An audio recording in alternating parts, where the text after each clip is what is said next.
Hello and welcome back to my channel. My name is Luke Heyman and let's just jump right into it.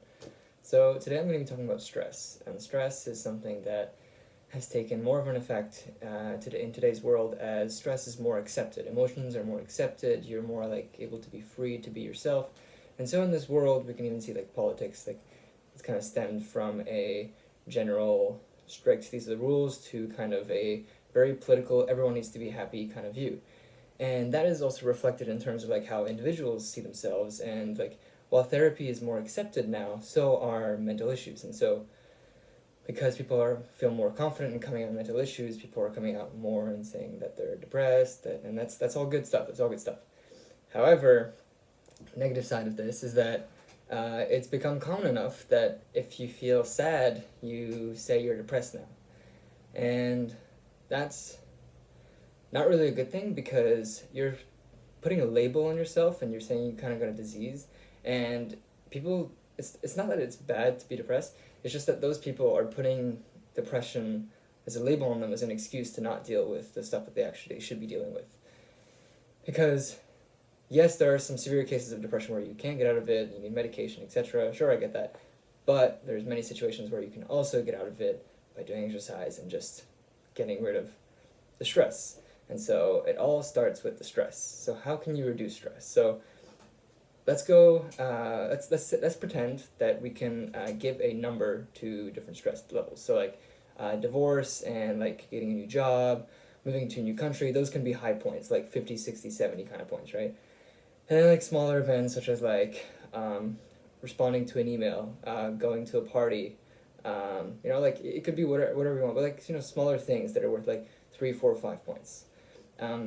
So those aren't as severe. However, in psychology, can be as severe if they start compounding. So in the same way that habits compound and one small event at a time makes you happier and like more fulfilled and more towards the identity you're trying to pursue, on the other hand, stress and having this as a kind of like compounding a few small things can create, even though it's only like 10 small events, can feel as big as an event like divorce or something, just because of the accumulation of so many stressors in your life. And to an outside perspective, this might be hard to understand you in terms of like why you're so blocked, why you're so depressed, why you're not able to move, and that's quite common. And to you, it just seems like you can't move, and everyone else is like, oh, what's really wrong with you? And to a certain extent, they're right. To a certain extent, you're right too. But we're not here to discuss whether you're right or wrong. We're here to get you out of it. And the best way to do that is to get rid of that stress. And let's talk a bit about an analogy related to finance. So Dave Ramsey, in his like Total Makeover book, he talks about like how to get rid of all debt. And so he asked everyone to like kind of write a list with like the amount, all the debts they've got, all the categories. So like, let's say you've got like student loans, like 1,000. You've got like, got to pay back your dad, 500. Got to pay back your random friend, $10, etc. And so the trick is to start paying off the smallest debt and get that snowball rolling, and then just go from there until you've got no debt and accumulate no debt in the meantime.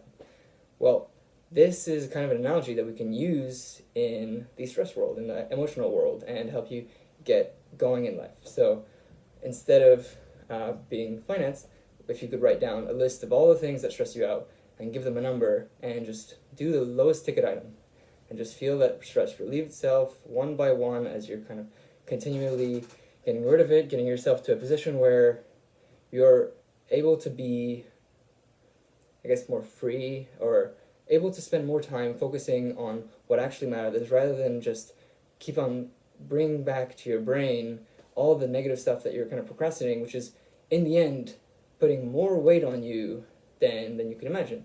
And if you could imagine how it would feel to not have that weight on you, and imagine how far you could go that way, then you can start to understand why it's important to get rid of that stress and why it's important to get out of depression. And I'm sorry if I'm offending anyone in this. It's just not everyone is actually depressed. And I can say for myself, I've told myself I was depressed. I've given myself excuses for not doing things in life. For my bad grades was because I don't need to work. I don't know, just various stuff. And once you start like taking ownership and you realize that this stress is coming from, to a certain extent, you procrastinating or you seeing this challenge as an unmovable obstacle, whereas you should be looking at it as a challenge to become better, a challenge to overcome and get to the other side, because that's where you want to be. And so if you start having that mindset and you start really trying to like reduce the amount of stress, and you start to reduce all those ticket items that are kind of consuming all the negative thoughts in your head and give more room to positive kind of thoughts, then you can maybe start driving yourself towards a positive goal. Maybe start like dreaming a bit, start actually thinking, oh, what were the things I've always wanted to do, and really go from there. So hopefully that this method will work for you in terms of like reducing stress and as a whole. If you enjoyed this video, consider leaving a subscribe and a like. Otherwise, until next time.